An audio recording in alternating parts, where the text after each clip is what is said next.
I like to be self-critical, and looking back at it, I think that it was one of those films where they felt like we who made it didn't really take fully into account what RoboCop was for the fans. Hey, Joel, it's so nice to meet you, man. I watched the movie last night with my son, and we both thought it was awesome. We loved it.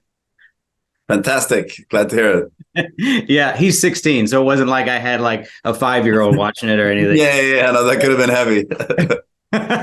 Now, at first, I assumed that like having no dialogue would be a breeze for an actor, but then like now having watched it, I'm assuming this was actually quite the challenge.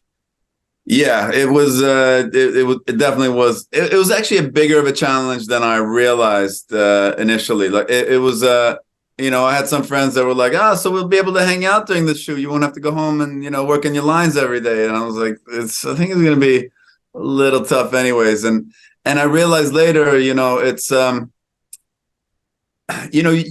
text actually works as a sort of almost a catalyst for emotion some way. Like it helps propel you into the emotion.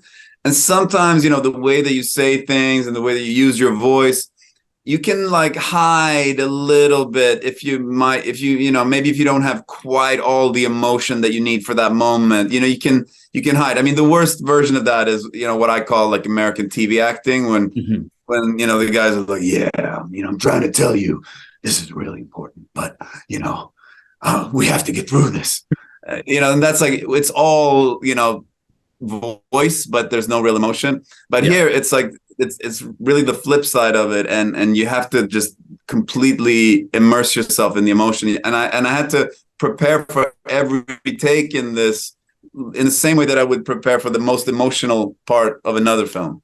Mm-hmm. Well, you killed it, man. I thought you did an awesome job. How cool was it to be in John Woo's first U.S. action movie in like 20 years? And were you disappointed there were no doves in the action scenes? I'm still kind of gutted. I didn't get any doves. I kept asking John during the shoot. I was like, where are my doves at? Where are my doves at? Like, I need my dove.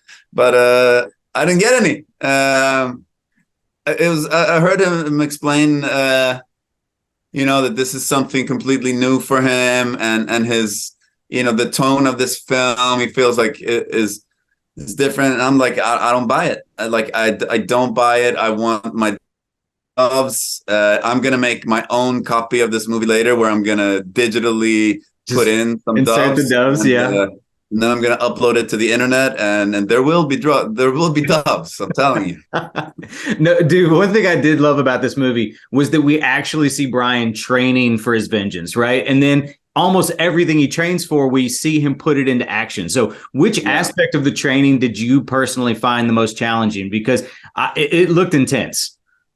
You got to have a montage. It's a crucial part of any revenge movie worth its name. So yeah, I was very happy with our montage. The montage is badass, dude. Yeah. You did just such a good job. I feel like you're really channeling your inner Frank Castle. I also sensed a little bit of RoboCop in there. I wanted to tell you this. Peter Weller once told me, he said he charges $25,000 for RoboCop questions. So I was wondering how much you charge. No, they're free with me. Well, I did want to ask, dude. I love RoboCop. I think that.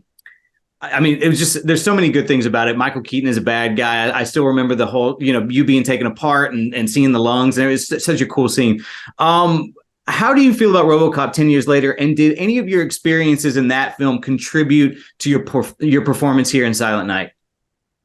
I mean, you kind of always keep building your skills, and the what was similar in it was that it was I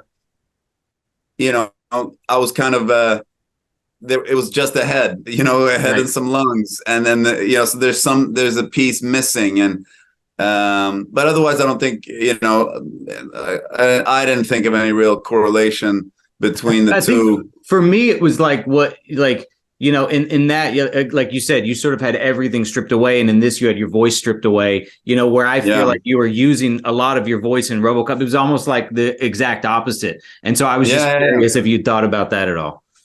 No, I it was such a long time ago. It was almost 10 years ago. I know, dude. I know, it's crazy. Yeah, I think it was like 2013. Yeah. Yeah. Yeah. How are you? So how do you feel about that 10 years later? Like, what's your thoughts on RoboCop? It was a cool experience. I think if I would have done it now, I think I would have inserted myself more into it. I think it was I loved I loved Jose's concept into it. I think the one thing that was lacking in that film, like I like to be self-critical, and looking back at it, I think that it was one of those films where I felt like we who made it didn't really take fully into account what RoboCop was for the fans.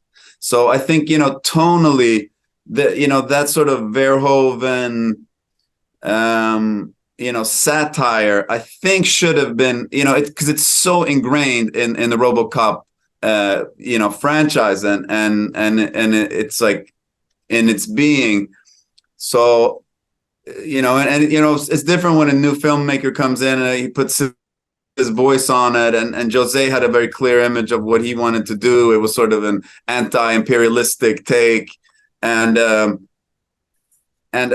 think that that movie would have done better if we would have listened more to the fans beforehand. But I think it stands alone. I almost think the RoboCop film that we did would have been a better movie if it wouldn't have been named RoboCop. You know what I mean? Yeah, interesting. Like I said, I like it, but it is definitely its own thing. It's separate from what Verhoeven did. And I wish you guys would have had a chance to like keep going and exploring it more and like follow up movies.